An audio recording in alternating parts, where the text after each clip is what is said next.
Hi, my name is Gautam, and I actually stay in Markajgir itself. Like, I had this back pain. It's been 1.5 years. I have tried many treatments like chiropathy, oil massage, physiotherapy especially, but it didn't work out as much like what I expected. I strongly suggest homeopathy. You people can carry on with the homeopathy. Area Malkajgiri, and doctor name is like Nageshwar Rao, and the clinic name is Neocare Homeopathy. ఓం నమ శివాయ శ్రీమాత్రే నమ. ఓం గం గణపతయే నమ. 2024 శ్రీ క్రోధినామ సంవత్సరం June నెల మాస ఫలితాలని మనం చూద్దాము.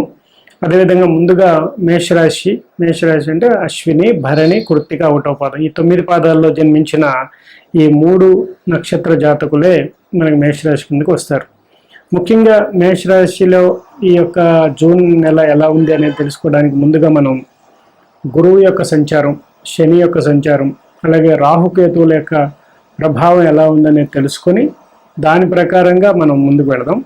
ముందుగా చూసినట్టయితే జన్మరాశి నుంచి ద్వితీయంలో గురువు విశేషమైనటువంటి ఫలితాలు ఇస్తాడు.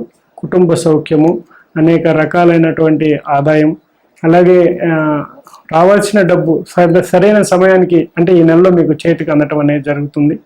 అదేవిధంగా కుటుంబ వాతావరణంలో కూడా మంచి ఫలితాలు ఉంటాయి. అలాగే విహారయాత్రలకు వెళ్ళటం, అలాగే ఆకస్మిక ధనయోగం, మీకు రావాల్సింది లోన్స్ కానీ అవన్నీ కూడా యాక్టివేట్ అవ్వటం, రావాల్సిన బకాయిలు చెల్లించిన వాళ్ళు రావటం, అలాగే మీరు కూడా చెల్లించే స్థాయికి రావటం అనేది జరిగే అవకాశం ఎక్కువ ఉంటుంది. అదేవిధంగా చూసినట్టయితే 6వ ఇంట కేతు వల్ల మీ యొక్క పూర్వ జన్మ యొక్క పుణ్యం పాపం ఏదైతే ఉందో యాక్టివేట్లో, దాంట్లో పాపకర్మ మీద యాక్టివేట్ అవుతుందన్నమాట. కాబట్టి మీరు చేసినటువంటి పూర్వ పుణ్యం ఫలితాల వల్ల ఇబ్బందులు పడే అవకాశాలు ఉంటాయి. అదేవిధంగా దానికి సంబంధించిన పరిహార క్రమం, మీ కులదేవతారాధన, ఇష్టదేవతారాధనలో ఏదైనా మొక్కులు కానీ ఉన్నట్లయితే వాటిని చెల్లించుకొని వాటిని క్లియర్ చేసుకోవటం అనేది, అలాగే దాన ధర్మాలను చేయటం వల్ల, పూజ అభిషేకాదులు చేయటం వల్ల ఆ ఫలితాలు ఇంకా మంచిగా మారే అవకాశం ఉంటుంది. అదేవిధంగా 11వ ఇంట శని వల్ల విశేషమైనటువంటి ఫలితాలు, ధనయోగం, అలాగే కావాల్సిన పనులు చాలా సంవత్సరాల నుంచి, నెలల నుంచి పెండింగ్ పడిన పనులన్నీ కూడా చక్కటి వర్క్లోకి రావడం అనేది మీరు చూస్తారు. అదేవిధంగా చూసినట్టయితే 12వ ఇంట రాహు వల్ల దాదాపుగా వాహన ప్రమాదాలు కానివ్వండి, అలాగే ఆకస్మికంగా అనారోగ్యం బారిన పడే అవకాశం కానీ ఉండే అవకాశం ఉంటుంది అన్నమాట. కాబట్టి దీనికి సంబంధించి హనుమత్ ప్రసన్నత అనేది చేసుకోవడానికి ప్రయత్నం చేయండి. ఆంజనేయ స్వామి గుడికి వెళ్ళండి. హనుమాన్ చాలీసా పారాయణం చేయడం వల్ల కూడా శుభ ఫలితాలు పొందే అవకాశం ఉంటుంది. కాబట్టి మనం ఈ యొక్క జూన్ నెలలో మీరు మేషరాశి వారు కొన్ని చిన్న పరిహారాలు చేసుకోవడం వల్ల మంచి ఫలితాలు వస్తాయి. మిశ్రమ ఫలితాలు ఉన్నాయని చెప్పుకోవచ్చు. అలాగే మీకు సమాజంలో కూడా పెద్ద గొప్పవారితో పరిచయాలు, వారి ద్వారా మీకు సహాయ సహకారాలు, అలాగే ఆకస్మిక ధనయోగాలు, అలాగే కన్స్ట్రక్షన్స్లో సంబంధించిన దాంట్లో, అలాగే మీ యొక్క గృహయోగం, వాహన యోగానికి సంబంధించిన దాంట్లో కూడా విశేషమైనటువంటి ఫలితాలు వచ్చే అవకాశం ఉందన్నమాట. కాబట్టి బంధుమిత్రులతో కూడా ఆనందంగా ఉండే అవకాశం ఉంది. కాబట్టి ఈ నెల మీకు చాలా బాగుందని చెప్పుకోవచ్చు. శుభం భవతుమే సదాశుభం. ఓం నమ శివాయ. నేను మీ శ్రీకృష్ణ చాముండేశ్వర మహర్షి. 2024 శ్రీ క్రోధినామ సంవత్సరం జూన్ నెల ఫలితాలు ఎలా ఉన్నాయో తెలుసుకుందాం. రాశి ఫలితాలు అయితే 2వ రాశి అయినటువంటి వృషభ రాశి అంటే కృత్తిక 2, 3, 4 పాదాలు, రోహిణి 4 పాదాలు, అలాగే మృగశిర 1, 2 పాదాలు, ఈ 9 పాదాల్లో జన్మించిన ఈ 3 నక్షత్ర జాతకులే మనకి వృషభ రాశి కిందకు వస్తారు. వృషభ రాశి అధిపతి శుక్రుడు. అదేవిధంగా వృషభ రాశి మనం చూసినట్లయితే లగ్నంలో గురువు అంటే జన్మంలో గురువు, అదేవిధంగా 5వ ఇంట కేతువు, 10వ ఇంట శని, 11వ ఇంట రాహు. వీటి యొక్క సంచారం వల్ల ఎలా ఉందో తెలుసుకుందాం. లగ్నంలో గురువు ఫలితాలు, శుభ ఫలితాలను ఇస్తాడు. అదేవిధంగా మీరు అనుకున్న పనులన్నీ వేగవంతంగా అవుతాయి. అలాగే విద్యకు సంబంధించినవి కానీ, ఉన్నత చదువుల విషయంలో కానివ్వండి, అలాగే విదేశీ ప్రయాణాల విషయంలో కానివ్వండి, మీరు తీసుకున్న నిర్ణయం చాలా చక్కగా ముందుకు వెళ్ళే అవకాశం ఉంటుంది. అలాగే ఆకస్మికమైనటువంటి మార్పులు, గృహానికి సంబంధించిన మార్పులు కూడా చేసే అవకాశం ఉంటుంది. అయితే మీరు తీసుకున్న నిర్ణయాలు కొన్ని ఇబ్బందులను గురి చేసినప్పటికీ మొత్తం మీద మీరు ప్రయాణం కానివ్వండి, లేకపోతే మీ నిర్ణయాలు కానివ్వండి పూర్తి చేస్తారు. అలాగే వాహనానికి సంబంధించిన ప్రమాదాలకు సంబంధించిన సమస్యలు ఉండే అవకాశం ఉంది కాబట్టి కేర్ఫుల్గా ప్రయాణాలు చేయాల్సిన అవసరం ఉంటుంది. అదేవిధంగా మనం చూసినట్టయితే పంచమంలో కేతు యొక్క ప్రభావం వల్ల సంతానానికి సంబంధించిన అంటే కొంత మీరు అనుకున్న నిరాశ అనేది కలిగే అవకాశం ఉంటుంది. విద్యకు సంబంధించిన రిజల్ట్స్ కానివ్వండి, వారు దాన్ని రీచ్ చేయకపోవడం కానివ్వండి, అయినా కూడా వాళ్ళని ప్రోత్సహించి ముందుకు తీసుకెళ్లాల్సిన అవసరం ఉంటుందన్నమాట. అదేవిధంగా 10వ ఇంట శని యొక్క ప్రభావం వల్ల మీరు అనుకున్న విషయంలో అంటే చివరిగా లాస్ట్గా ఇంకా రాదు అనుకున్నది కూడా జరిగే అవకాశాలు ఉంటాయి. అలాగే ఇప్పటి నుంచో మొండి బకాయిలు కూడా వచ్చే అవకాశం ఉంటుంది. అలాగే మీరు ప్రయాణాలు కానీ వాటిలో కూడా దూర ప్రయాణాలు కూడా చేయాల్సిన అవసరం వస్తుంది.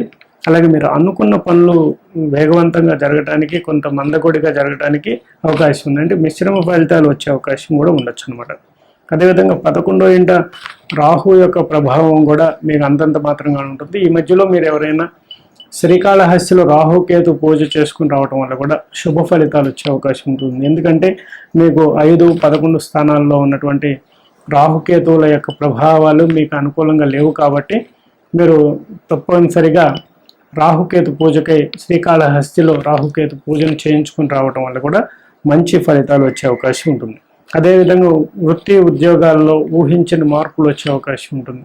అలాగే కుటుంబ వ్యవస్థలో కొద్దిగా చిత్తగా అనారోగ్యానికి గురి కావటం అనేది ఆందోళన కలిగించే అవకాశాలు కూడా ఉంటాయి. కాబట్టి ఓవరాల్గా ఈ నెల మీకు కొంత టెన్షన్తో కూడుకున్నటువంటి విధానాలు అయితే గమనిస్తూ ఉన్నాయి.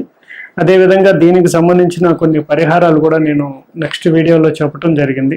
వృషభ రాశి వారికి ఏం చేయాలనేది దాంట్లో కూడా మీరు చేసుకోవడం వల్ల కూడా మంచి శుభ ఫలితాలు పొందే అవకాశం ఉంటుంది. ముఖ్యంగా వెంకటేశ్వర స్వామి వారి యొక్క దేవాలయానికి దర్శనానికి వెళ్ళటం అనేది, అమ్మవారిని దర్శించడం అనేది చేయటం వల్ల కూడా మంచి శుభ ఫలితాలు ఊరటనిచ్చే అవకాశం ఉంటుంది. శుభం భవతు మే సదాశివం. ఓం నమ శివాయ. నేను మీ శ్రీకృష్ణ చాముండేశ్వర మహర్షి. 2024 క్రోధినామ సంవత్సరం జూన్ నెల గురించి మనం తెలుసుకుందాం. రాశి ఫలితాల్లో మిథున రాశి అంటే మృగశిర 3, 4 పాదాలు. అదేవిధంగా ఆరుద్ర, అలాగే పునర్వసు 1, 2, 3 పాదాలు. ఈ 9 పాదాల్లో జన్మించిన ఈ 3 నక్షత్ర జాతకులే మనకి మిథున రాశి కిందకు వస్తారు. మిథున రాశి అధిపతి బుధుడు. అలాగే దిస్వభావ రాశి. అదేవిధంగా ఈ యొక్క రాశి ఈ జన్మ గోచార ప్రకారం చూసినట్టయితే మనకి వ్యయములో గురువు, అలాగే 9వ ఇంట శని, అలాగే 4వ ఇంట కేతువు, 10వ ఇంట రాహు. ఈ ప్రభావాల వల్ల మనకి మిథున రాశి వారికి నెల ఎలా ఉండబోతుందని చూసినట్లయితే చిన్న విషయాలకి, ప్రలోభాలకి గురవుతారు. అలాగే కోపతాపాలు అధికం అవుతాయి. ఇతరులతో జాగ్రత్తగా వ్యవహరించడం అనేది మంచిది, ఎందుకంటే నోరు అదుపులో ఉంచుకోవాల్సిన అవసరం ఉంటుంది. ఆర్థిక ఇబ్బందులు ఉన్నా కూడా సమయానికి మీకు డబ్బు అనేది అందటం అనేది జరుగుతుంది. అలాగే వృత్తి వ్యాపారాలన్నీ కూడా లాభసాటిగా జరిగే అవకాశం ఉంటుంది. నూతన వస్త్ర ఆభరణాలు కొనుగోలు అనేది, అలాగే కొన్ని శుభకార్యాలన్నీ మీరు నిర్ణయించడం అనేది కూడా జరుగుతుంది. అదేవిధంగా దూర ప్రయాణాలు లాభసాటిగా ఉంటాయి. అలాగే మీరు ఆస్తి వ్యవహారాల్లో కొన్ని చిన్న చిక్కులు ఉంటాయి. అలాగే కోర్టు వ్యవహారాల్లో కొన్ని చిక్కుముళ్ళు వీడిపోయే అవకాశం ఉంటుంది. అలాగే కుటుంబ బాంధవ్యాల మధ్య అనురాగం అనేది వెల్లివిరిసే అవకాశం ఉంటుంది. అదేవిధంగా భార్యాభర్తల మధ్య కొన్ని అన్యోన్యత, దాంపత్యం అంతా బాగుంటుంది. కానీ కొంతమంది ఇబ్బందులతో, కోర్టు సమస్యలతో బాధపడుతున్న వాళ్ళకి మటుకి కొంచెం క్రిటికల్ అనే చెప్పాలన్నమాట ఈ నెల. అదేవిధంగా మీరు ఇప్పుడున్న వివాదాలని ఇంకా ఎక్కువ చేసుకోకుండా వాటిని పరిష్కార మార్గంగా చూసుకోవాల్సిన అవసరం ఉంటుంది. అదేవిధంగా మీకు భాగ్యాత్తు చూసినట్టయితే శని యొక్క ప్రభావం వల్ల మీరు తైలాభిషేకం చేయించడం వల్ల మంచి శుభ ఫలితాలు పొందుతారు. వికలాంగులకు, అంధులకి, ముసలి వారికి మీరు వస్త్రదానం చేయడం వల్ల కూడా ఇప్పుడు ఉన్నటువంటి సమస్యలను అధిగమించి శుభ ఫలితాలు పొందే అవకాశం ఉంటుంది. అలాగే శివాలయంలో కూడా అభిషేకం చేయించడం వల్ల కూడా మంచి శుభ ఫలితాలు పొందే అవకాశం ఉంటుంది. అలాగే బంధుమిత్రులతోనూ చక్కటి ఫలితాలను పొందుతారు. అదేవిధంగా మీరు అనుకున్న దానికంటే కూడా ఉన్నతమైనటువంటి విద్యలు ఏదైతే అభ్యసించాలని మీ పిల్లల గురించి ఆలోచిస్తున్నారో వారి యొక్క ఆశ కూడా నెరవేరే అవకాశం ఉంటుంది. ఒక ప్రణాళిక అనేది సిద్ధపరచుకునే అవకాశం ఈ నెలలో కనిపిస్తుంది. శుభం భవతు మే సదాశివం.